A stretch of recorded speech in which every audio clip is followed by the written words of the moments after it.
Halleluja, höldum áfram að lofa Drottinn saman. Kerfið fór í gang réttur í samkomu. Amen! Við erum svo fegin hérna upp á svið, það heyrist allavega í okkur. Ég á trú, eigið þið trú? Amen, svo sannarlega eigum við trú.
yfirlýsing. Þvílík yfirlýsing sem við eigum. Ég á trú á Guð sem föður. Ég á trú á Jesú Krist. Ég á trú á helgan anda. Hann sem gefur mér nýtt líf. Við eigum nýtt líf í honum. Hann dó á krossinu. Hann dauðan vann og hann reis upp á ný. Og hann lifir í dag. Halleluja. Dásamlegt. Syngjum eitt lag í viðbót saman áður en að við fáum tilkynningar. Er þið til í það? Amen.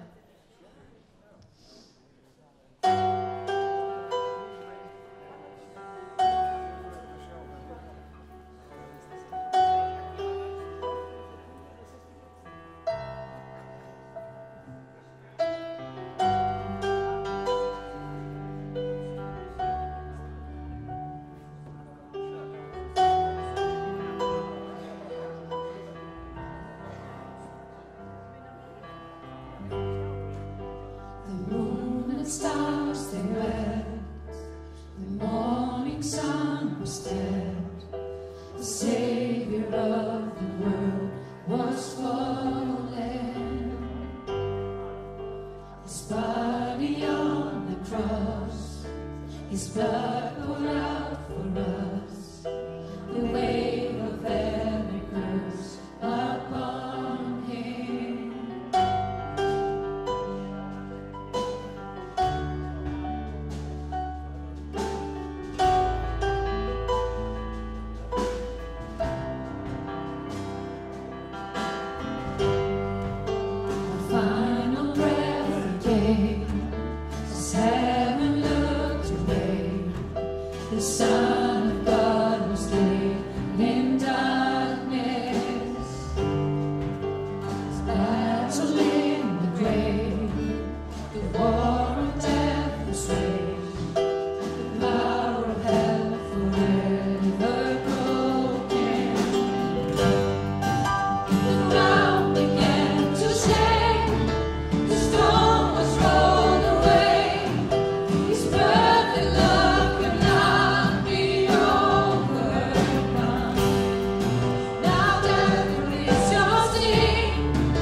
We sing hallelujah.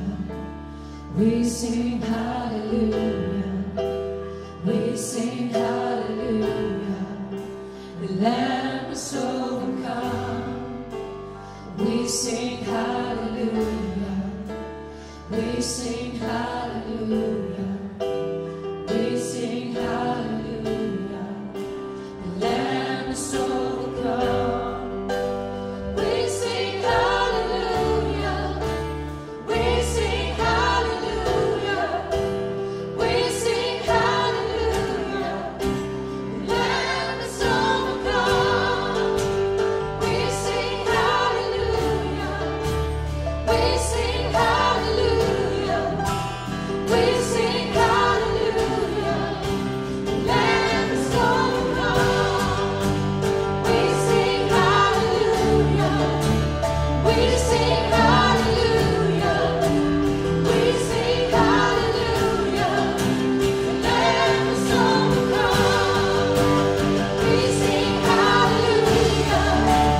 We sing hallelujah. We sing hallelujah. Lamb is overcome. Forever He is glorified. Forever He is lifted high. Forever He is risen. He is alive. He is alive. Forever He is glorified. Forever He is lifted high. Forever He is risen. He is alive. He is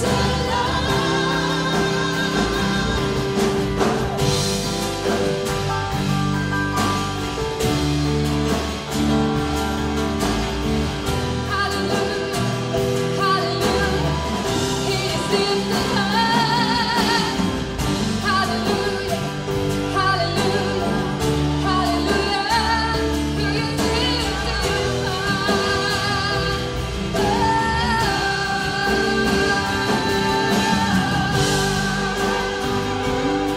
He is glorified in this place. Hallelujah. He is lifted high. Forever He is glorified. Forever He is lifted high. Forever He is risen. He is alive. He is alive.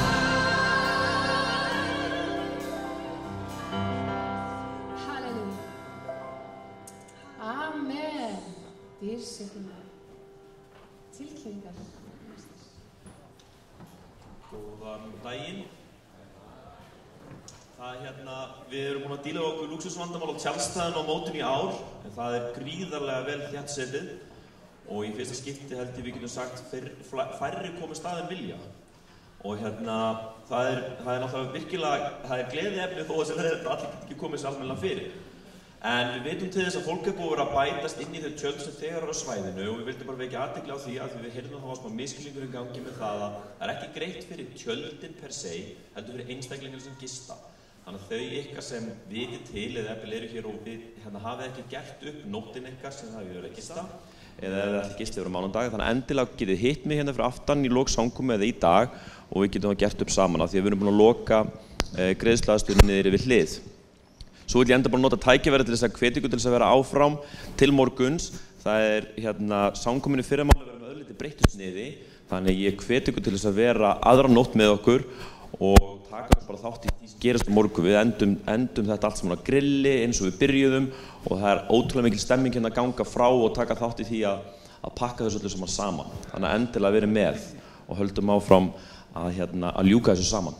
Takk fyrir mig.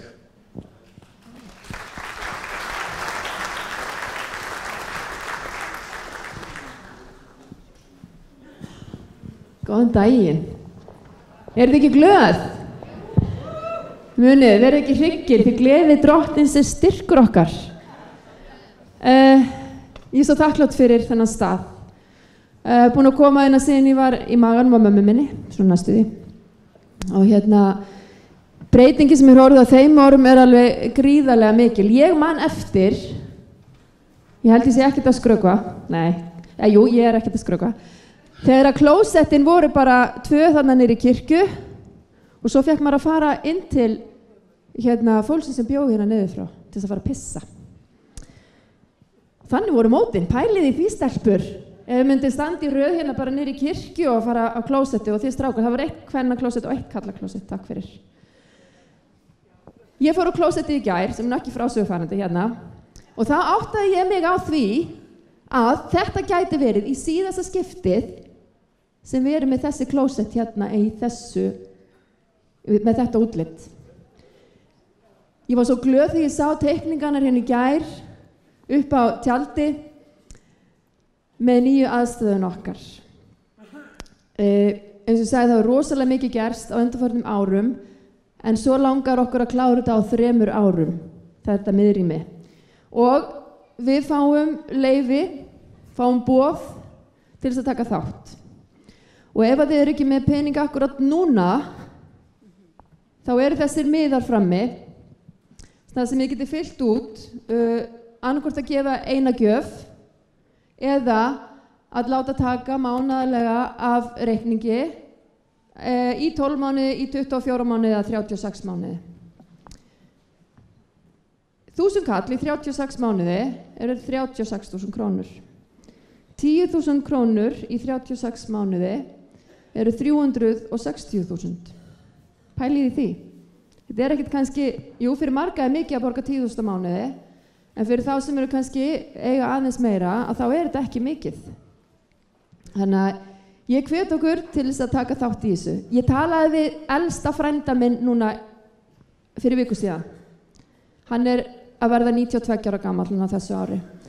Og ég var að spyrja hann hvernig var nú þegar að þið Eyjafólki voruð að fara á kotmót. Hvernig fóruð þið eiginlega? Ég meina þetta vandamál í dag, hvert siglir Herjólfur eða að þið veitir. Og það þýðir ekkert að fljúga enga vegna þess að það þarf maður bíl til þess að sækja sig. En hann sagði mér svolítið skemmtilegt sem ég vissi ekki. Hann sagði að það var mjög algengt að þau flugu frá Eyjum upp á Hellu og svo komu bræðinni með vörubíl og sóttu þau niður eftir. Og svo var líka flogið á Skógasand. Það var allt gert til þess að komast í kotið og eiga samfélag við systkinin. Og vitið það að kotmótir þjóðhátíð að þakka. Það var ákveðið að koma unglingunum í Eyjum upp í kot og eiga samfélag í staðan fyrir að þau færa á þjóðhátíð. Og þess vegna erum við hér í dag. Ég alveg viss það, en það ekki? En það auðvitað náttúrulega Guð að þakka og þess vegna erum við ennþá hér. Þannig að ég bara býð ykkur að taka þátt, baukarnir að fara á stað og þeir sem eiga mikið, gefið þið mikið. Það bara allt í lagi. Þetta frábært starf og sjá það sem á að gera frábært og þetta opnar svo mikla möguleika fyrir okkur. Og þó að kannski skálinn sé í notkun í einhverju öðru, þá hægt að halda mót hér, við erum tjaldstæð upp frá, eldhúsaðstaða, frábær salernisaðstaða. Ég kaupi þessa hugmynd mjög vel, þannig að gjörið svo. Og það líka eitt viðbót sem ég glemdi. Þessi miðar fara ofan í baukana sem þeir eru með og líka borð við hliðin á bauninni sem þið getið sett þetta í. Þannig að Drottinn blessi ykkur. Amen. Takk fyrir. Þá lofum við Drottinn áfram saman og þannig fáum við heyra í predikaranum okkar.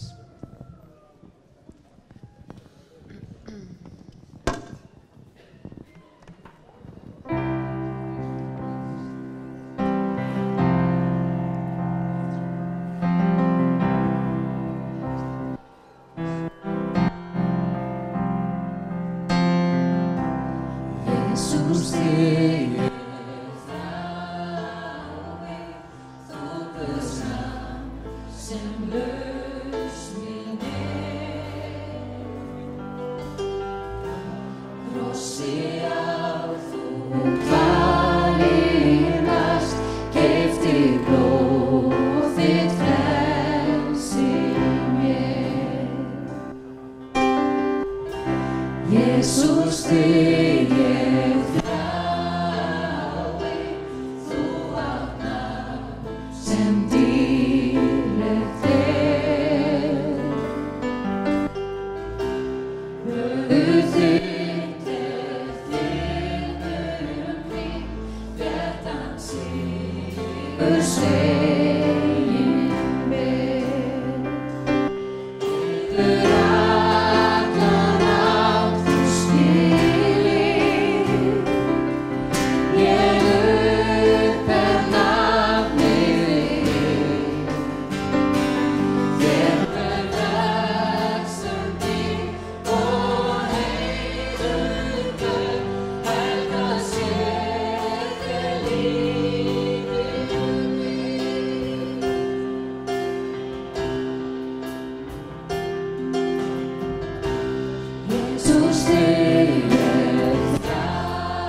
Jesús þig ég þrái, þú Guðs nafn sem lausn mín Líf mitt væri þér að fá, þú smyr sjálfan ber ég þér. Halleluja, Jesus.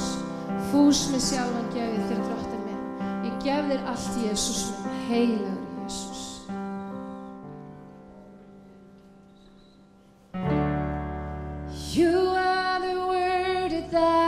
beginning, one with God the Lord Most High. Your hidden glory in creation, now revealed in you our Christ. What a beautiful name it is. What a beautiful name it is.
nothing can stand against.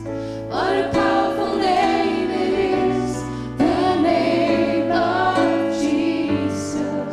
What a powerful name it is, the name of Jesus.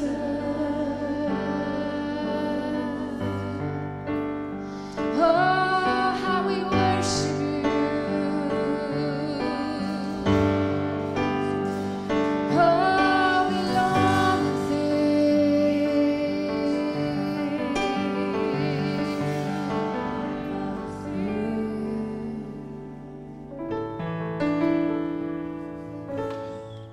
Við tilbiðjum þig, Jesú,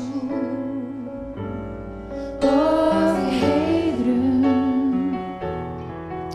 Við lyftum til þín höndum og upphefjum þitt nafn. Við tilbiðjum þig, Jesú, og við heiðrum. Við lyftum til þín höndum og upphefjum þitt nafn, því þú ert Guð, gjörið mikil undur Guð, enginn annar er sem þú. Enginn annar er sem þú, því þú ert Guð, gjörið mikil undur Guð, enginn annar er sem þú. Enginn annar er sem þú.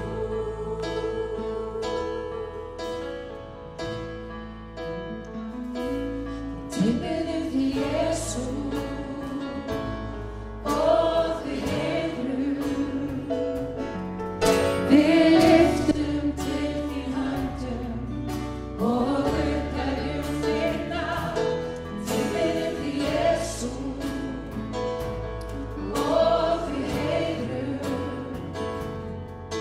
Við lyftum til þín höndum og upphefjum þitt nafn, því þú ert Guð, gjörið mikil undur Guð, enginn annar er sem þú. Enginn annar er sem þú.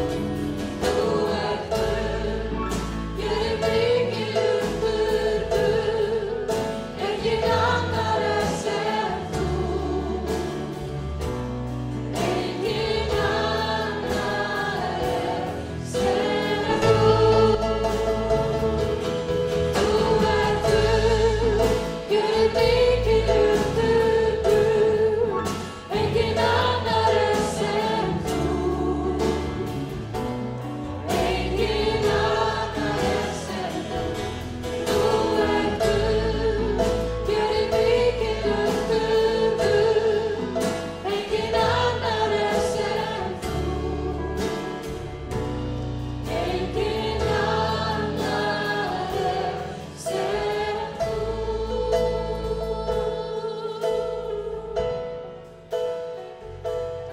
Enginn annar er sem þú.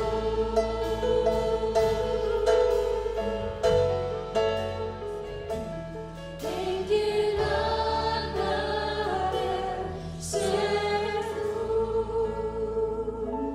Því þú ert Guð, gjörið mikil undur Guð, enginn annar er sem þú. Enginn annar er sem þú. Því þú ert Guð, gjörið mikil undur Guð, enginn annar er sem þú. Enginn annar er sem þú.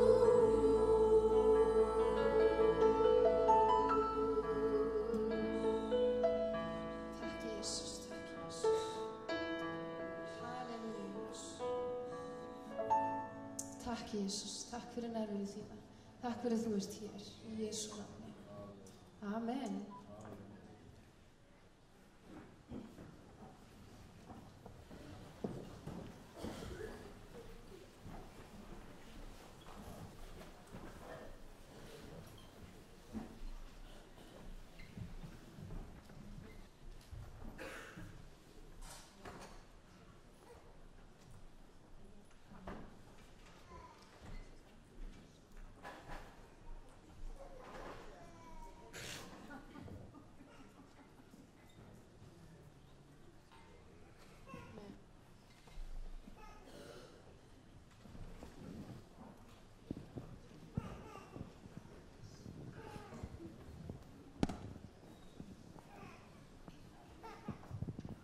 Good morning, everybody. Góðan daginn allsumul. I hope you got some sleep last night and were not up too late at your party or concert, or... Ég vona að það fengi eitthvað svefn í gærkvöldi, hafi ekki farið of seint að sofa eftir tónleikana. Yep, you were up too late, it sounds like. Já, hljómur sem hefði vakað svo lengi. Well, it's fantastic. You know how it is with jet lag. Even if you sleep great, you're still tired. So we're all in the same boat together. Þetta svipað með þotuþreytina sama hvað maður sefur lengi, maður alltaf þreyttur, þannig að við erum öll hérna sömu blaðsíðunni. Please turn in your Bibles to Philippians chapter 2. Endilega opnið biblíurnar ykkar með mér í Filippíbréfinu öðrum kafla. And again, it really is an honor to join you, and thank you so much, Helgi, for your hospitality, and you are really a fantastic human being to hang out with. Takk fyrir að bjóða mér hingað. Wait, why are you laughing? Is he not? Am I missing something? Þakka fyrir gesturistnina og svo sagði það sem við öll vitum. Helgi, þú ert stórkostleg manneskja.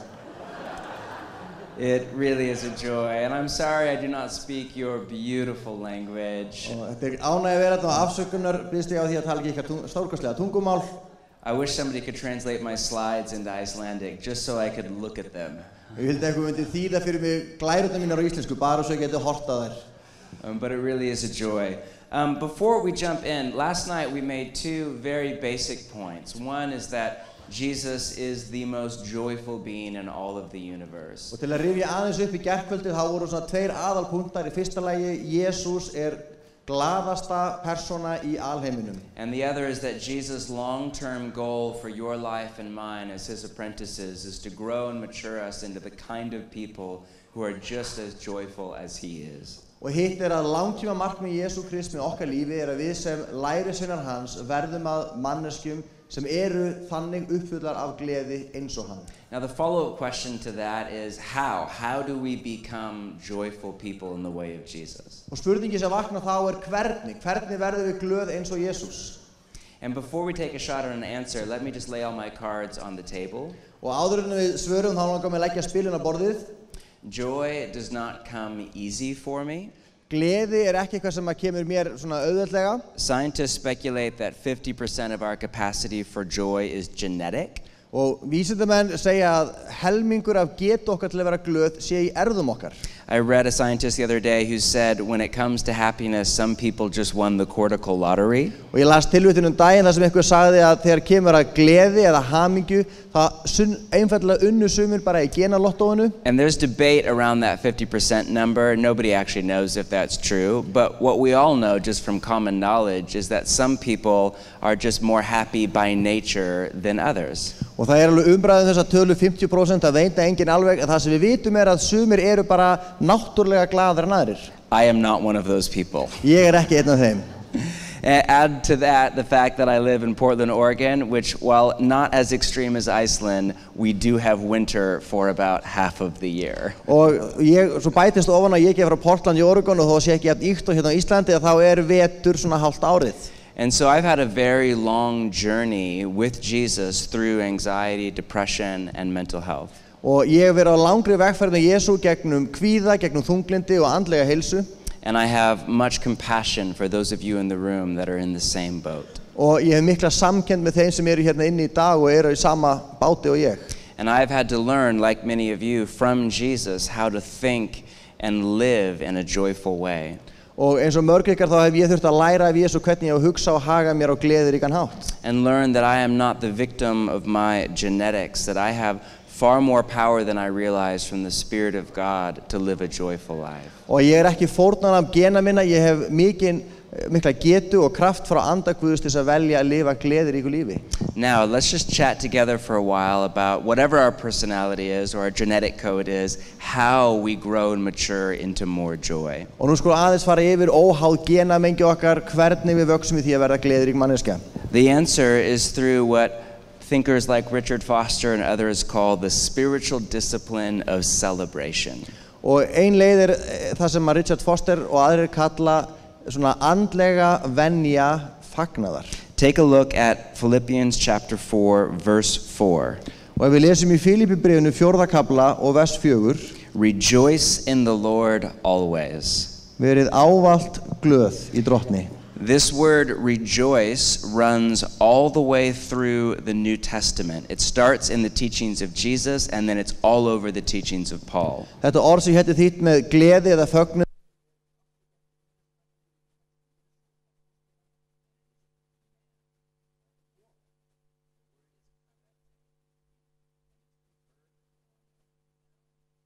To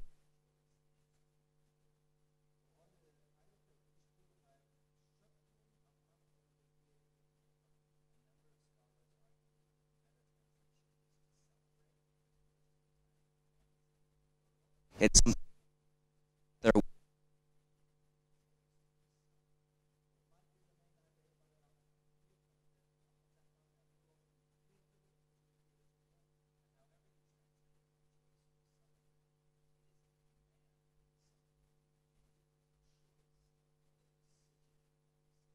Or no to.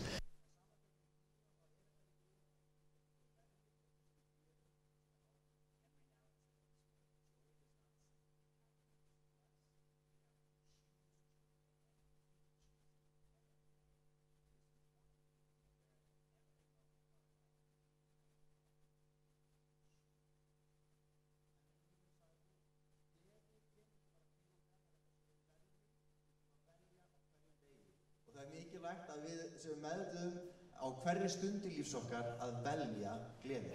Now, most of us don't think of joy this way as a choice or a discipline because, as I said last night, most of us think of joy as just an emotion rather than the overall condition of our heart that we cultivate through apprenticeship to Jesus. Og fæst okkar hugsun gleði svona sem ákvörðun eða ávana, flest okkar hugsun gleði sem tilfinningu, en ekki eitthvað sem við ræktum í eftirfylgd okkar við Jesú Krist. Richard Foster writes this: the decision to set the mind on the higher things of life is an act of the will. That is why celebration is a discipline. It is not something that falls on our heads. It is the result of a consciously chosen way of thinking and living.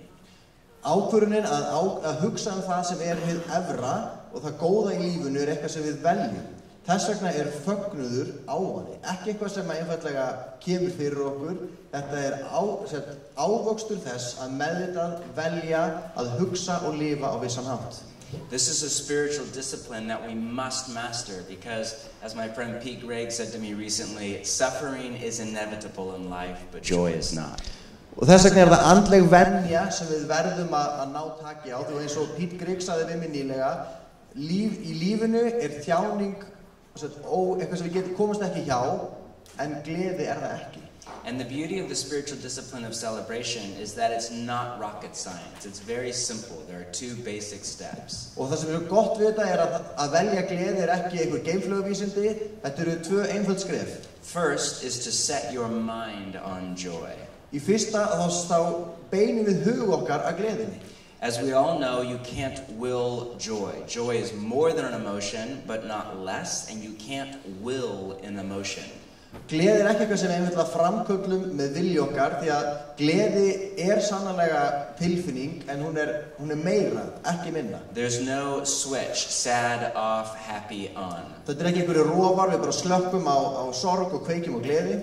We don't have control over our emotions, and because of that, many of us live at the mercy of our emotions, a kind of victim of our biochemical reactions. Og við getum ekki stjórna tilfinningum okkar, þess vegna mörg okkar á valdi þeirra, og þetta einfaldlega bara boðefni í líkamanum sem stýra hvernig okkur líður. But we do have control over our mind and our thought life and what we give our attention to. En við höfum vald yfir hug okkar og hugsunarlífi og hverju við veitum athygli. And as a general rule, our feelings follow our thinking. Og það grundvallarregla að tilfinningar okkar fylgja hugsunum okkar. In fact, some scientists now tell us that thoughts and emotions are essentially the same thing when you look at them in the brain. Og sumir vísindamenn segja okkur að hugsanir og tilfinningar séu einn sami hluturinn þegar við skoðum það í heilaskanda. If you sit around thinking about how horrible your boss is, what do you feel in that moment? Ef þú situr og hugleiðir hversu hræðilegur yfirmaður þinn hvernig líður þér? You feel anger. Þú finnur reiði. If you're thinking about the future of AI or North Korea or the next economic crash, what do you feel? Ef þú hugsar framtíð gervigreindar eða Norður-Kóreu eða næsta efnahagshrun, hvernig líður þér? You feel anxiety. Við finnum kvíða. In the same way, if you're thinking about God and how good He is and compassionate He is and happy He is and how good your life in His world with Jesus is, then you feel joy. Á sama skapi þú situr og hugleiðir Guð, hversu góður hann hversu glaður hann hversu gæskuríkur hann að þá líður þér vel. So we can't will joy, but we can will a thought life that is curated in such a way that joy is the natural byproduct. En við getum ekki framkallað gleði tilfinninguna, en við getum valið að rækta með okkur hugsanalíf sem að leiðir til þess að gleði verður ávöxtur. And this is exactly what we read Paul saying in Philippians chapter 4. Og þetta það sem Páll segir Filippímönnum í 4. kafla. Let me read this to you again. Rejoice in the Lord always. I will say it again, rejoice. Verið ávallt glöðu drottni, ég segi aftur, verið glöð. Let your gentleness be evident to all, the Lord is near. Ljúflynd ykkar verið kunnugt öllum mönnum, drottinn í nánd. Do not be anxious about anything, but in every situation, by prayer and petition, with thanksgiving, present your requests to God, and the peace of God, which transcends all understanding, will guard your hearts and your minds in Christ Jesus. Verið ekki hugsjúk neitt, heldur gerið í öllum hlutum óskir ykkar kunnar Guði með bæn og beiðni og þakkargjörð, og friður Guðs sem æðri öllum skilningi mun varðveita hjört ykkar og hugsanir í Kristi Jesú. Finally, brothers and sisters, whatever is true, whatever is noble, whatever is right, whatever is pure, whatever is lovely, whatever is admirable, if anything is excellent or praiseworthy, think about such things. Að endingu systkin, allt sem satt, allt sem göfugt, rétt og hreint, allt sem elskuvert og gott afspurnar, hvað sem dygð og hvað sem lofsvert, hugfesti það. Notice there are basically 3 steps there in Paul's mind. Og taki eftir að þarna telur Páll upp 3 skref. The first is to surrender the illusion of control to God. Fyrsta að við sleppum þessari tálsýn sem við höfum, að við höfum stjórnina og við gefum Guði stjórnina. One of the deepest needs of the human soul is to control our life. En dýpsta þörf mannlegra sála að halda í stjórnina. This is the root of so much anxiety, manipulation, interpersonal conflict, and even war at a global scale. Og þetta rót alls konar persónlegra ágreininga, kvíða, vanlíðunar og jafnvel stríðs í heiminum. The problem is that most of our life is out of our control. En vandinn að meirihluti lífs okkar ekki eitthvað sem við stjórnum. We have to let go of outcomes. Við þurfum að sleppa tökum á því hver niðurstaðan verður. We have to come to the place in our heart where whatever happens or does not happen, we're okay because we have our life with God. Og við þurfum að komast á þann stað að sama hvað gerist eða gerist ekki, þá allt í lagi því við höfum Guð. The Jesuit tradition calls this indifference, and they don't mean indifference in the negative sense of laziness or a lack of compassion for the poor. They mean you don't need your life to work out a certain way to be happy. Og þetta eitthvað sem Jesúitarnir kalla að vera sama, en þá það ekki á neikvæðan hátt og ekki leti. Það einfaldlega þetta, sama hvað gerist, þá verður í lagi með mig.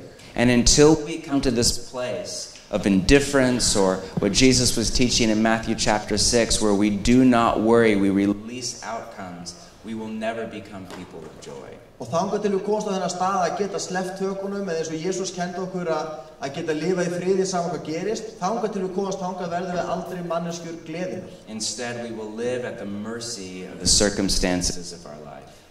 Þessi stað munum við lifa algjörlega fórnarlega kringumstæðum okkar. And we will manipulate and hurt the people closest to us in an attempt to control our uncontrollable life. Og við munum ráðskast með og særa fólki kringum okkur í tilraun okkar til þess að stjórna lífi sem við getum ekki stjórna.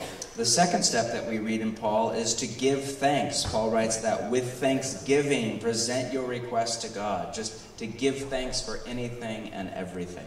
Og næsta skref að gera þakkir. Hann segir í öllum hlutum að gera þakkir. One of my favorite teachers of the way of Jesus, Ronald Bolheiser, says that at the end of your life, all you have left is gratitude. Og einn uppáhaldskennari mér sagði að þegar kemur að lokum lífstíðs þá það eina sem stendur eftir þakklæti. And gratitude again is a choice. It is a way that we live before God in our mind. Og þakklæti val, það hvernig við veljum að lifa fram fyrir Guð í huga okkar. And the final step in Paul's mind is to focus our attention on all that is good in the world. Og loka skrifið í skrifum Páls að við einbeitum hug okkar öllu því sem gott í heiminum. The poet John Milton famously said, "The mind is its own place and in itself can make a heaven of hell or a hell of heaven." Og John Milton skáldið sagði, hugurinn sinn eigin staður og getur í sjálfum sér gert helviti úr himnaríki eða himnaríki úr helviti. What you give your mind to has the power to make your life into a heaven on earth or into a living hell. Það sem þú ræktar í huga þínum getur gert líf þitt á jörðinni að himnaríki á jörðu eða helviti á jörðu. But if you're anything like me, your mind naturally goes to the bad rather than the good. Og ef þú ert eins og ég, þá svona tilhneiging hugans að leita í það slæma en ekki það góða. This is true of all of us. We have this weird little quirk that we do in our family. Og þetta satt okkur öll, það eitt lítið sem við gerum í fjölskyldur okkar. I read this study a few years ago that said it takes 14 seconds for a positive memory to imprint on your mind, but only 1 second for a negative memory. Einhvern tíma las ég að það tæki 14 sekundur fyrir góða minningu að festast í hugunum en 1 sekundur fyrir slæma minningu. So whenever we're in the middle of a really good moment or at somewhere beautiful, we pause as a family and say, "Take an imprint." Og þannig alltaf þegar eitthvað gott að gerast ef við erum á fallegum stað þá svona stoppum við sem fjölskylda og segjum látum þetta nú prentast inn. And for 14 seconds we just look really weird and frozen in time. Svo erum við öll mjög skrítir í 14 sekundur svona frosin í stellingunni. But it works incredibly well. Now we have these memories in our mind that are attached to joy. Og þetta virkar ótrúlega vel og núna hefur við safn af góðum minningum tengdum gleði. Every time I think about that waterfall yesterday morning with Helgi and Aran, I will have joy rise to the surface of my heart. Og alltaf því ég hugsa mér foss sem ég heimsótti í gær með Aran og Helga þá mun koma gleði upp í hjarta mínu. But this is a discipline we've had to cultivate because naturally my mind goes to the bad and not to the good. En þetta ávani sem við þurfum að rækta því að bara náttúrulega leitar huginn minn í það neikvæða. N.T. Wright, in his commentary on Philippians chapter 4, writes this. Og N.T. Wright, þegar hann skrifar 4. kafla Filippíubréfsins, the command in verse 8 to think about all the wonderful and lovely things listed here runs directly opposite to the habits of mind instilled by the modern media. Read the newspapers. Their stock in trade is anything that is untrue, unholy, unjust, impure, ugly, of ill repute, vicious, and blameworthy. Is that a true representation of God's good and beautiful world? How are you going to celebrate the goodness of the Creator if you feed your mind only on the place in the world which humans have made ugly? How are you going to take steps to fill your mind instead with all the things that God has given us to be legitimately pleased with and to enjoy and to celebrate? Hann skrifar skipunin í 8. versi að hugsa allt það dásamlega og fallega sem hér skrifað gengur beint gegn hvernig hugar okkar eru mótaðir af nútíma fjölmiðlum. Lesið dagblöðin. Umsvitaðan efnið þar allt það sem ekki satt, vanheilagt, óréttlátt, óhreint, ljótt, ekki gott afspurnar, illkvittið og sakavert. Það raunrétt framsetning á Guðs góðu og fallegu sköpun? Hvernig eigum við að fagna gæsku skaparans ef við nærum hug okkar aðeins á þeim stöðum í heiminum sem við mannfólkið höfum gert ljóta? Hvernig eigum við að taka skref til að fylla hug okkar í staðinn með því góða sem Guð hefur gefið okkur til að vera á réttmættan hátt glöð, ánægð og geta fagnað? Joy is a cultivated way of seeing the world, just like cynicism or anger or fear. We have to train our mind to see the world through Jesus' eyes and perspective. Gleði sýn á heiminn sem við ræktum með okkur, alveg eins og reiði eða neikvæðni eða svartsýni. Við þurfum að þjálfa okkur í að vera jákvæð. We have to discipline our mind to focus on the good and the beautiful and the true.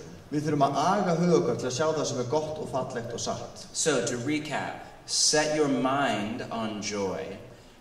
And give thanks and focus your attention on all that is worthy of celebration. Þannig við drögum þetta saman í fyrsta lagi, veldu gleði, settu hugaðinn í átta gleði, þakkaðu fyrir allt sem Guð hefur skapað. I missed a little one. Number 1, set your mind to joy. I actually messed up a little bit. It's release the illusion of control. That's right. Give thanks. and focus your attention. Já, ekki skrítið, ég vissi þetta var eitthvað skrítið. Í fyrsta lagi, You caught me, Helgi. Where's the hospitality? You're supposed to cover up my mistakes. That's what I'm supposed to do. ekki góður gestgjafi að vera opinbera mistökin. En það fyrsta er sem sagt, slepptu tálsýninni að þú hafi stjórnina. Í öðru lagi, einbeittur að verðum þakklátt og svo hugsum það sem gott. If we curate our thought life to align with that of Jesus of Nazareth, then we will in time become joyful people. Ef við þjálfum hug okkar til að hugsa eins og Jesús frá Nasaret, þá verðum við glaða manneskjur. But the second part of this is we must move our body into joy. Og næsta skref er að við þurfum að fá líkam okkar með inn í gleðina. We have a mind and a body, or better said, we are a mind and a body. Við höfum huga og líkama, eða betra, við erum hugur og líkami. Your body is a part of who you are. We are a whole person. Líkaminn er hlutaði hver þú ert heil manneskja. Paul writes that our body is the temple of the Holy Spirit. Our body is the place where we meet with God. Páll segir að líkami okkar er musteri heilags anda, í líkama okkar mætir við Guði. The New Testament teaches that the Spirit of God indwells not just our mind, but our body itself. Og Nýja testamentið kennir að andi Guðs býr ekki aðeins í hug okkar, heldur í líkama okkar. And salvation is about the healing of both by Jesus. Og hjálpræði er lækning á bæði huga og líkama. Notice what Paul says at the very end of this passage. Og heyrum hvað Páll segir við enda kaflans. Verse 9, whatever you have learned or received or heard from me or seen in me, put it into practice, and the God of peace will be with you. Í 9. versi, þið skuluð gera þetta sem það er bæði lært og numið, heyrt og séð til mín, og Guð friðarins mun vera með ykkur. Meaning with our body itself, we are to put into practice the way of Jesus, and the peace, or in Hebrew this idea of shalom, or joyful well-being, will come into our person. Við beitum líkam okkar til að hlýða þessum boðorðum og þá mun friður Guðs, eins og í Gamla testamentinu segir, shalom Guðs, þessi gleðiríka nærvera mun fylla okkur. For many of us, this means we need to slow our body down. Og fyrir mörg okkar við þurfum að hægja líkam okkar. Dallas Willard once called hurry the great enemy of spiritual life in our day. Dallas Willard kallaði flýti einu sinni stærsta óvin andlegrar velferðar í dag. And said we must ruthlessly eliminate hurry from our life. Og við þurfum miskunnarlaust að eyða flýti úr líf okkar. When we let our mind and our bodies speed up to the pace of modern life, we cut it off from joy. Og þegar við leyfum líkam okkar að huga að fara á sama hraða og nútíminn, að þá er eins og við slökkvum á gleði, geta okkar til að vera glöð. One of the first things you notice about Jesus is he was never in a hurry. Eitt af því fyrsta sem við sjáum í fari Jesú er að hann var aldrei að flýta sér.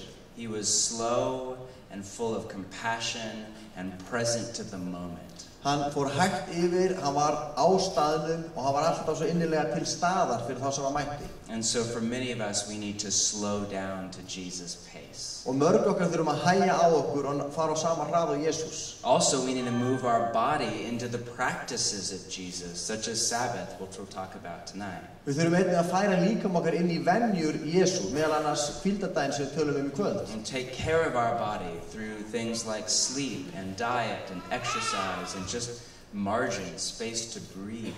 Og annars líkam okkar, hvort sem með mataræði eða svefni eða hreyfingu og bara gefa okkur pláss til að anda. And then we need to put our bodies into situations where, again, joy is the natural byproduct. Og einnig þurfum við að setja líkam okkar á vegferðu kringumstæður þar sem að gleði er hinn óumflýjanlega afleiðing. Go to a party, host a feast, practice Sabbath, come here for Kotmot or whatever it is, and put your body in a place of joy.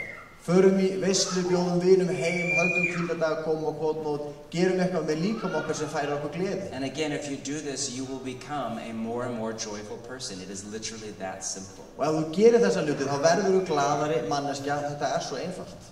To summarize, Richard Foster says this: God has established a created order full of excellent and good things, and it follows naturally that as we give our attention to those things, we will be happy. This is God's appointed way to joy. If we think we will have joy only by praying and singing psalms, we will be disillusioned. But if we fill our lives with simple, good things and constantly thank God for them, we will be joyful, that is full of joy. Guð hefur skapað heim sem fullur af dásamlegum og góðum hlutum og það náttúrulega afleiðing þess að ef við einbyttum okkur að þeim hlutum verðum við glöð. Það Guðs leið til gleði fyrir okkur. Ef við höldum að við fáum gleði aðeins með því að biðja og syngja salma, þá munum við verða fyrir vonbrigðum. En ef við fyllum líf okkar af einföldum, góðum hlutum og stöðulega þökkum Guði fyrir þá verðum við gleðirík full af gleði. Helgi, what you do is amazing. I could never do that. I can barely read English.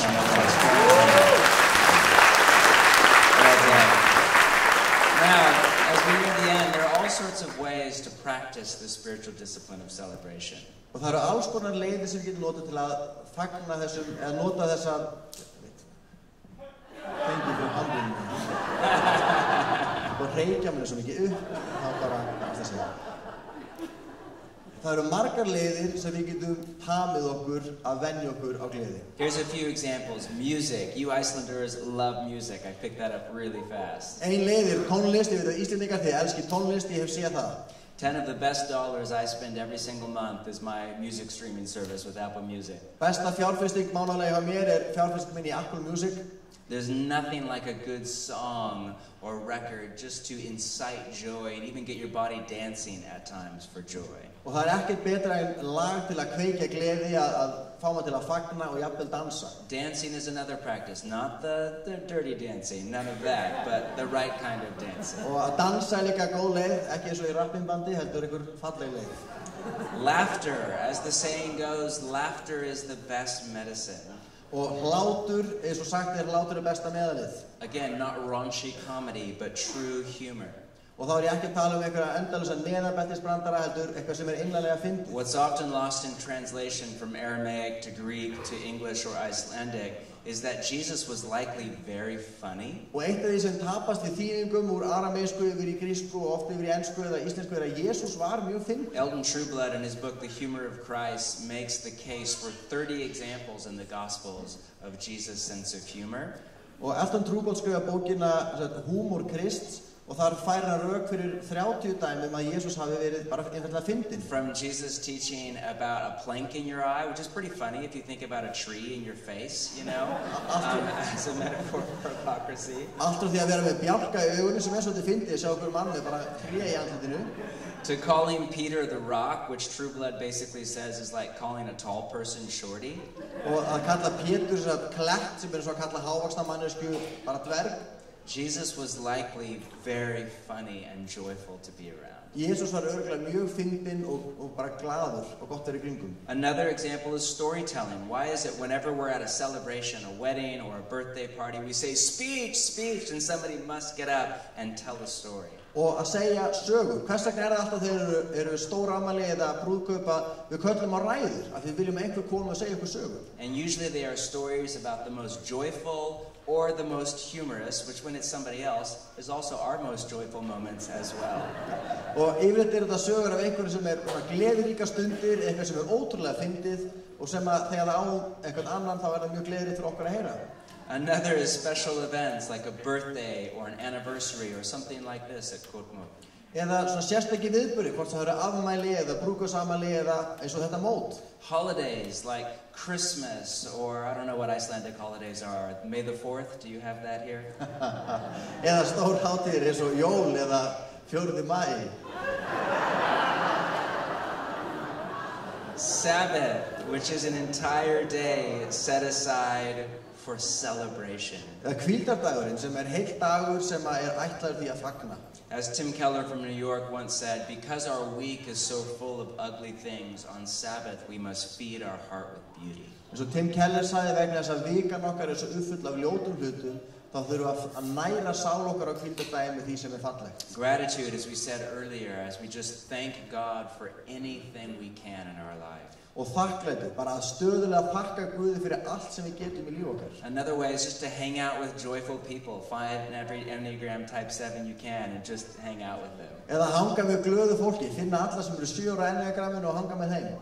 These are just some examples of ways to practice the spiritual discipline of celebration. Þetta eru nokkra leiðir til þess að temja okkur að vera glöð. But really, I can't think of a better way to practice this than by the simple act of eating a meal with other followers of Jesus. Og mér dettur engin betri hug til að gera þetta en að neyta máltíðar með öðrum sem fylgja Jesú. This was Jesus' go-to practice. We don't read a lot about Jesus singing or dancing, but we read a ton about him eating. Og þetta var það sem Jesús gerði mest. Við lesum ekki mikið Jesú að syngja eða dansa, en við lesum mjög mikið Jesú að borða. I read one scholar on the Gospel of Luke who said in Luke, Jesus is either going to a meal, at a meal, or coming back from a meal. Það var einn sem að skrifa á Lúkasar Guðspjall og sagði í Guðspjallinu Jesús í veislu, að fara í veislu eða koma úr veislu, eða máltíð. His critics called him a glutton and he didn't defend himself. Og gagnrýnendur Jesú kölluðu hann mathák og hann varði sig ekki. Which makes sense. Jesus was a Jewish rabbi, and as such he was steeped in the Torah, and the Torah commanded Israel to throw 3 week-long feasts every single year. Og Jesús, þetta er kannski ekki skrítið því Jesús hann gyðinglegur rabbi og hann algjörlega gegn dreginn af lögmálinu og þar gyðingum kennt að þeir halda 3 vikulangar hátíðir á hverju einasta ári. Similar to your history of Parliament, Israelites would travel from all over the nation for days or weeks at a time to come together in Jerusalem and celebrate. Svipað eins og þegar menn héldu þing á Íslandi þá kom fólk langt að og dvaldi saman marga daga. Take a look from Deuteronomy that caught my eyes a few years ago. Og lesið með mér hérna í 5. Mósebók kapla sem að fangaði athygli mína fyrir nokkrum árum. Be sure to set aside a tenth of all your field's produce each year. Eat the tithe of your grain, new wine, and olive oil, and the firstborn of your herds and flocks, in the presence of the Lord your God at the place he will choose as a dwelling for his name, Jerusalem, so that you may learn to revere the Lord your God always. If that place is too distant and if you've been blessed by the Lord your God and cannot carry your tithe because the place where the Lord will choose to put his name is so far away, then exchange your tithe for silver or money and take the silver with you and go to the place the Lord your God will choose. Use the silver to buy whatever you want, cattle, sheep, wine or other fermented drink or anything you wish, then you and your household shall eat there in the presence of the Lord your God and rejoice. Og við lesum í 5. Mósebók 14 frá versi 22. Á hverju ári skaltu taka 10% af alli uppskerunni sem akurinn gefur af sáðkorni þínu. Síðan skaltu neyta 10% af korni þínu, víni og olíu og frumburðum nauta þinna og sauðfjár frammi fyrir drottning Guði þínum á staðnum sem hann velur til að láta nafn sitt búa þar, svo þú lærir að óttast drottning Guð þinn alla daga. Sé staðurinn of langt frá þér sem drottning Guð þinn hefur valið til að setja nafn sitt á og sé leiðin of löng til að þú getur flutt þangað það sem drottning Guð þinn hefur blessað þig með, þá skaltu koma 10% í peninga. Þú skalt binda silfrið og taka það með þér til staðurinn sem drottning Guð þinn hefur valið sér. Fyrir silfrið skalt þú kaupa hvað sem þig listir, naut og sauðfé, vín og sterka drykki eða hvað annað sem þig langar í. Þú skalt neyta þess frammi fyrir drottning Guði þínum og gleðjast með fjölskylduðinni. I think you should read the next verse. Þú skalt ekki setja levítana hjá. Restana. Don't forget to share with the priest. Don't forget to share with the priest. That's right. If I ever do this teaching again, add it in. Sorry. That's okay. We should just do this together, you know?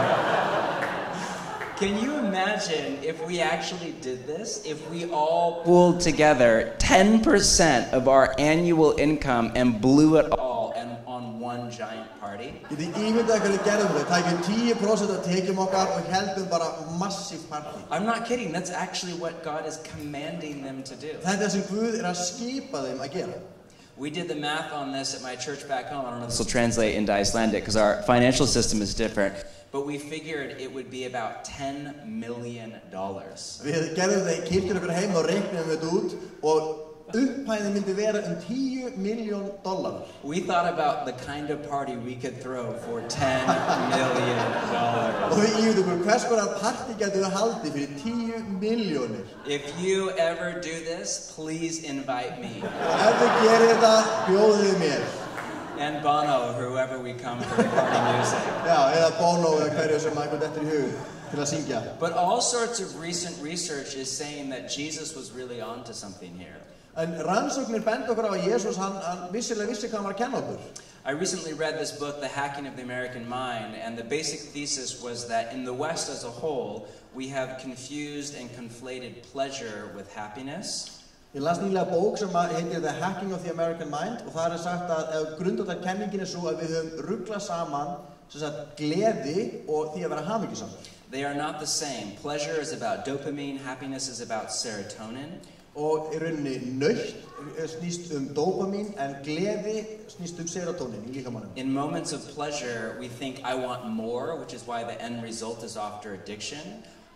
Og þegar kemur að nautna þá hugsaum við mér langar í meira og þess vegna leiðist oft út í fík. Whereas in moments of happiness we think I have enough, I'm content. That's why there's no such thing as too much happiness. Og þegar við upplifum gleði eða hamingju þá finnum við ég hef nóg, ég þarf ekki meira og þess vegna aldrei ómikil hamingja. Nobody ever says you've had too much happiness, you should just take a break for a little while. En aldrei þessi þú búin aðeins á hamingjusamur nú að taka í pásu. And in this research book, after this whirlwind tour of how government and industry and have all conspired to hack our mind, he says that a basic formula for happiness is very simple. Og í þessari bók þar sem hann búin að útskýra hvernig ríkisstjórnir og peningaöflin hafa unnið saman að því að ræna okkur hamingjunni, þá segir hann, en lykillinn að hamingjunni mjög einföld. And while he's not a Christian, he says basically we need religion, community, and to take care of our mind and body. Og þá hann sé ekki kristinn að segja við þurfum trú, við þurfum samfélag og að hugsa líkum okkar og huga. And he ends the book by saying the best possible way to do this is to cook a meal and eat it with your best friends or family. Og hann segir besta leið til að gera þetta að elda mat og borða hann með bestu vinum þínum eða fjölskyldu. I thought that sounds a lot like Jesus and the spiritual discipline of celebration. Ég segi þetta hljóma mjög líkt Jesú og þessum andlega ávana að fagna. But honestly, one of the best ways to practice this, in particular with our friends, is to follow Jesus' example and just come together for a feast or a party.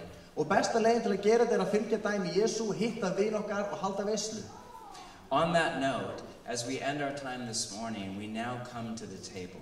Og beint í framhaldi af þessu að þegar við erum að ljúka þessari kennslu, við erum að fara að koma að borðið Drottins. The Lord's Supper is a symbol of the salvation that we have from Jesus. Kvöldmáltíð Drottins táknmynd frelsi sem við eigum hjá Jesú Kristi. Bread of his body and the cup of his blood. Brauðið táknar líkamans og bikarinn blóð hans. One theologian I read recently defined salvation itself as eating a meal in the presence of Jesus with his community. Og einn guðfræðingur sem ég las nýlega, hann skilgreindi hjálpræði sem það að neyta máltíðar frammi fyrir Jesú með samfélagi hans. What most followers of Jesus don't realize today is that the way most of us now practice the Lord's Supper in the West is not the way it was practiced by the early church for many hundreds of years. Og þess að margir kristnir áttast ekki á þar í dag, þá fögnum við kvöldmáltíðinni allt öðru sem að frumkristinn gerði. Historians tell us the story of how the meal became the mass. Og við lesum í sagnfræðinni hvernig máltíðin varð að messunni. Meaning the Lord's Supper started out as exactly what it sounds like, a supper or a full meal. They called it Jesus' dinner.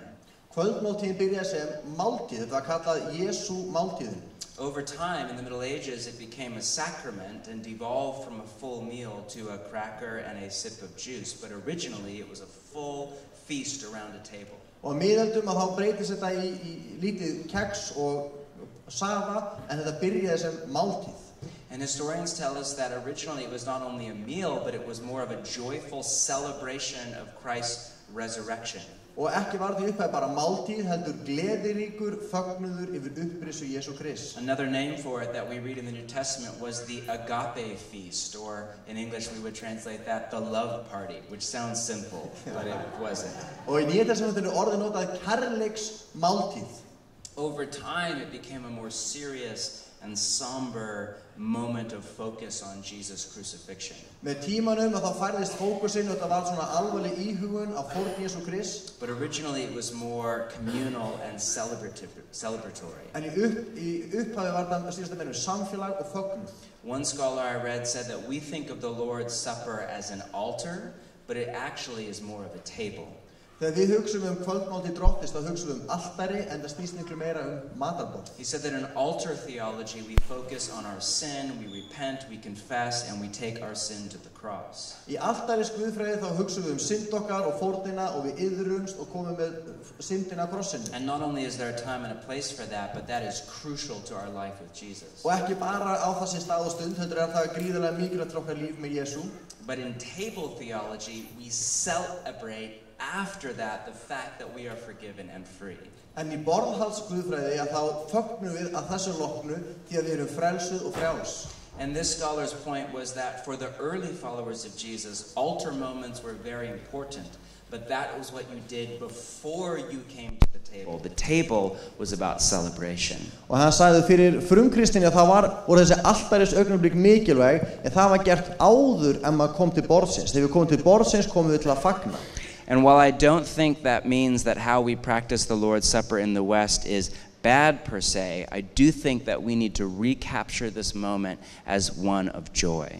Og ég ekki að segja að það sé slæmt hvernig við höldum upp á máltíð Drottins í vestrinu, en við þurfum að endurfanga gleðina. So before we come and eat and drink, let me just read this to you from Philip Yancey. Og áður við komum að neita borðið Drottins, þá langar mig að lesa tilvísun í Philip Yancey. This table is different. It isn't where sinners find Christ, but where sons and daughters celebrate being found. Maybe someday, instead of solemnly making our way to the tables, we should dance for joy. Maybe we should sing every born-again song we know. Maybe we should tell our homecoming stories and laugh like people who no longer fear death. Maybe we should ask if anyone wants seconds and hold our little cups high to toast lost sinners found and dead brothers and sisters alive. Þetta öðruvísi borð. Þetta ekki það sem að syndarar finna Krist, heldur borð það sem synir og dætur fagna því að vera fundin. Og kannski einhver tíman í stað þess að vera alvarleg þegar við komum að borðinu, ættum við að dansa af gleði. Kannski ættum við að syngja sérkvæmt frelsissöng sem við þekkjum. Kannski ættum við að segja hjálpræði sögur okkar og hlæja eins og þau sem óttast ekki lengur dauðan. Kannski ættum við að spyrja hvort einhver vilji ábót og halda á litlu bikrunum okkar og skála fyrir syndurum sem hafa frelsast og fyrir dauðum bræðurum og systrum sem í dag á lífi. Amen.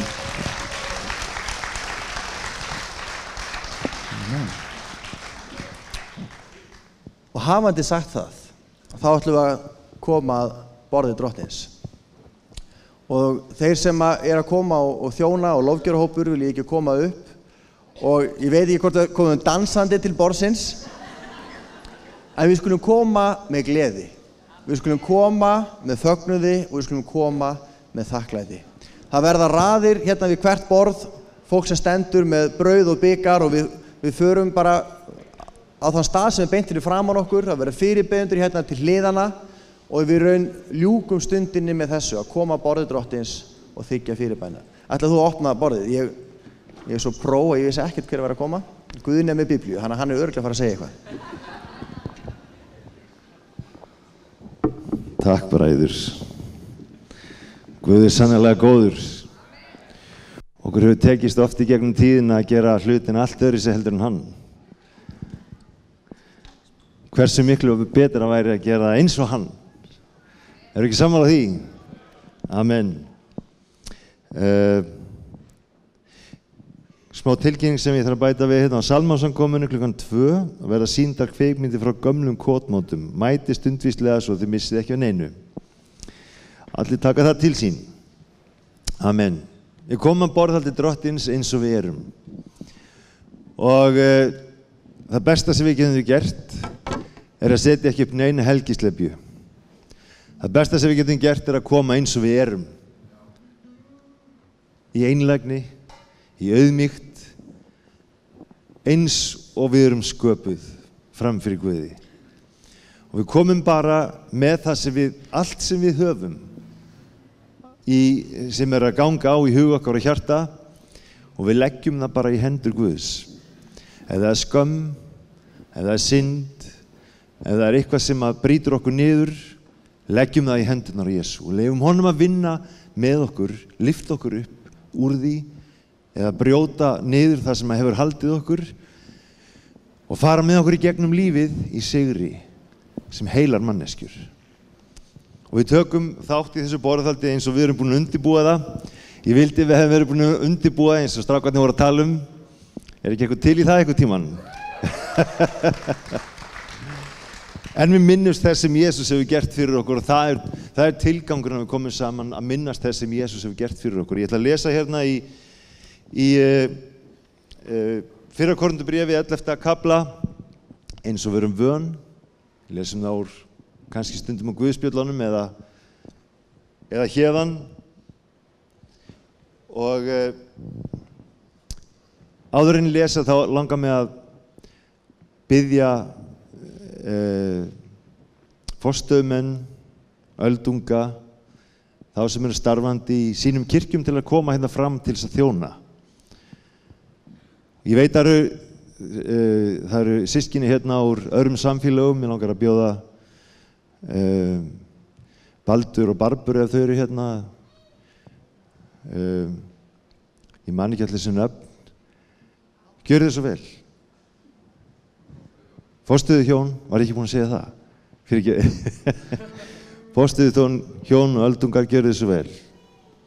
Langar að byggja að gera ykkur klár bara með að við þurfum ekkert að dvelja eða tefja neitt úr veginum, úr fleiri samfélögum. Ef þið eru hérna, komið og þjónið með okkur. Endilega. Hálfdán og fyrir ekki, ég man ekki hvað konan heitir, ef þú ert hérna. Ásdís. Gjörðu svo vel, komið fram. Mér langar að biðja ykkur hinn að rísa á sætum og með að lesa þessi orð. Við komum saman og eins og Helgi nefndi þá skulum við gera þetta bara aðeins skipulega, þó að partí er mjög skipulegt. Einfaldara fyrir okkur að ganga að þið sem eru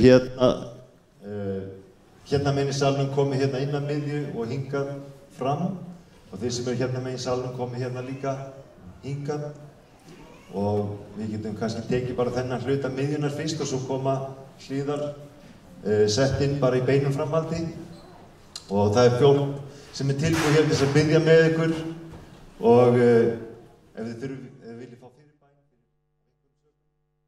en langar að lesa segir svo frá 23. versi því að ég meðtekið frá drottin það sem ég kennt. Nóttina sem drottin Jesús var svikinn tók hann brauð, gerði þakkir, braut það og sagði þetta er líkam mitt, gjörðu þetta í mína minningu. Sömuleiðis tók hann bikarinn eftir kvöldmáltíðina og sagði þessi bikar er hinn nýji sáttmáli í mínu blóði. Gerðu þetta svo oft sem þið drekkið í mína minningu. Hvert sinn sem þið etið þetta brauð og drekkið af bikarnum, boðið þið dauða drottins, þangað til hann kemur. Hver sem etur brauðið eða drekkur bikar drottins á óverðugan hátt, verður þess vegna sekur við líkama á blóð drottins. Hver maður prófi sjálfan sig, áður en hann etur á brauðinu og drekkar á bikarnum. Því að sá sem etur og drekkur án þess að gera sig grein fyrir því, að það er líkami drottins, hann etur og drekkur sjálfum sér til dómsáfellis. Þess vegna eru svo margir sjúkir og lasburða á meðal ykkar og allmargir deyja. Ef við dæmdum okkur sjálf, yrðum við ekki dæmd. En þegar drottin dæmir okkur, er hann að aga okkur til þess að við verðum ekki dæmt seg ásamt heiminum. Amen. Ef þú ert hérna í fyrsta skipti og jafnvel þekkir ekki Guð eða ert ekki vanur eða vön þessari stund eins og hún sett hér fram. Hefur ekki komið á brauðsblotningu áður eins og við köllum það eða til jafnvel ekki eins og það er í þjóðkirkjunni eða slíkt. Það er ekki að hindra því að koma hérna fram. En komdu hingað ekki fram án þess að trúa að Jesús Kristur er drottinn. Það er allt í lagi að þú sitir kyrr í sætinu þínu. Og ég ætla að biðja ykkur hin að fyrirlíta það ekki. Að þið við eigum að elska og virða hvert annað. Ef þú getur ekki komið hingað fram, verður þá frekar í sætinu þínu. En það er enn betra að koma hérna fram og eiga þátt, vera hluti af því sem við erum að gera til þess að heiðra nafn Jesú Krist, hins lifandi frelsara. Erum við saman um það? Amen. Skulum biðja saman. Faðir, Þú ert miskunnsamur. Og ég þakka þér fyrir það, Jesús, að þú elskar okkur hvert og eitt. Ég þakka þér fyrir blóðið sem var úthellt á krossinum. Á Golgata fyrir okkur, fyrir syndir okkar, fyrir dauð okkar, fyrir þjáningar okkar og bara hvað sem það sem að þjáir okkur, Drottinn. Ég þakka þér fyrir þú sigrar allt á krossinum. Ég þakka þér fyrir þú gafst lífið til þess að við mættum verða leyst, frjáls, að mættum eiga hlutdeild í himninum. Og ég þakka þér, Drottinn minn, að megum vera þátttakendur í ríki þínu vegna þess sem þú gerðir fyrir okkur. Og ég lofaði fyrir það, Drottinn. Ég bið blessun þín yfir hvert og eitt okkar, að friður þinn megi fylla hjört okkar. Og Drottinn minn, það sem er sekt, það sem er skömm, það sem er minnumáttarkennd eða niðurbrot eða hvers konar fjötra sem að binda okkur. Ég þakka þér fyrir það í dag, Drottinn. Þá má verða sigur. Þá má verða lausn. Þá má verða frelsi. Þá má verða fögnuður í Jesú nafni. Og megum minnast þess með þakklæti sem þú hefur gert fyrir okkur. Ég þakka þér, Jesús. Ég bara þakka þér, Jesús. Og ég þakka þér megum minnast þess sem þú gerðir fyrir okkur með fögnuði. Ó, Drottinn Jesús, vilt þú fylla hvern og einn? Vilt þú fylla hvern og einn af heilugum anda þínum? Í Jesú nafni. Amen. Amen. Það byrja lofgjörður teimið að hefja lofsöng. Og við skulum koma hérna fremstu bekkinni fyrst, gjörðu þið svo vel. Þjónustan til staðar. Við erum ófeimin. Tökum þátt í borðati Drottins. Gjörðu þið svo vel.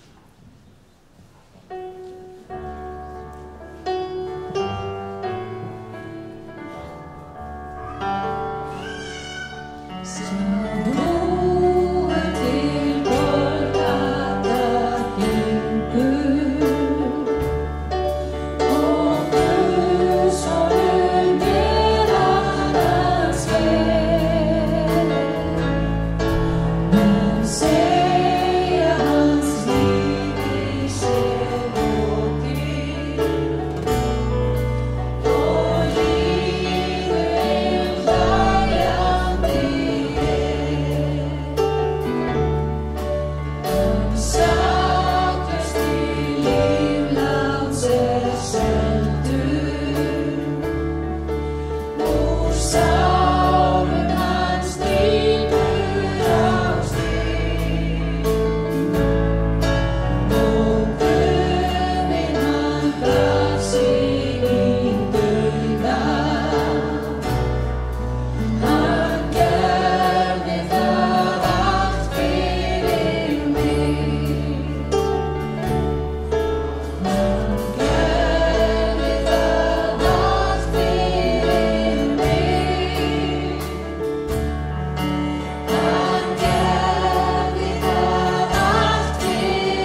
þá ennþá tækifæri til að fara inn og þiggja brauðsbrotninguna eða taka þátt í henni og bara svo áframhaldandi og næst bara ætla ég að minna á að það í dag þá heilmikil dagskrá og þú ennþá tækifæri til að koma og